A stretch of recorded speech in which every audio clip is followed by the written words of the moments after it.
বিষয়ে সঠিক তদন্ত করে সঠিক লোক জানিয়ে ধরে, মিথ্যা মামলায় মানুষের জন্য হয়রানি না করে। আমার মতো জেলে কেমন ছিল? জেলে আমি অনেক কষ্টে ছিলাম, কারণ আমার ফ্যামিলির অবস্থা ভালো না। আমি সেবকের কাজ করতাম, ওই 40 জন লোক ছিল ওয়ার্ডের ভিতরে।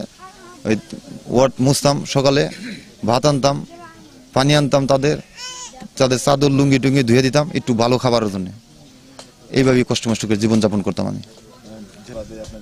বিনা অপরাধে জেল খাটছি, এর জন্য আরো বেশি মনের ভিতরে কষ্ট লাগতো। যে আমি যদি কিছু জানতাম শুনতাম তাহলে আমার মনে কোনো দুঃখ ছিল না, কিন্তু আমি তো কিছু জানি না, আমি তো কোনো ব্যাংকে যাই নাই। আমি জজ ছাড়াও বলছি, কিন্তু জজও আমার কথা শুনে নাই।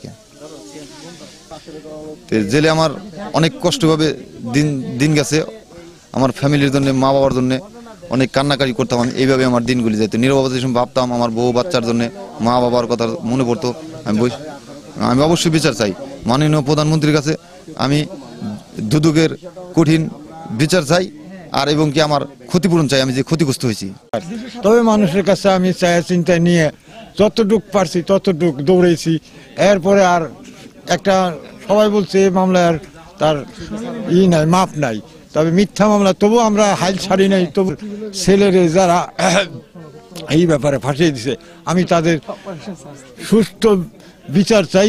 আমরা আমাদের দুর্নীতি দমন কমিশনের দিকে আমরা তাকিয়ে আছি। এখন যদি দুর্নীতি দমন কমিশন সেটা যদি আইনি কোনো ব্যবস্থা, যে আমার ভাই ডাটা কালেকশন করে দিল, তারা যে তাদের কোনো ব্যবস্থা না নেয়, তাদের আমাদের শুভাকাঙ্ক্ষী আছে, আইনজীবীগণ আছে, তাকে আমরা আইনি ব্যবস্থা নেব।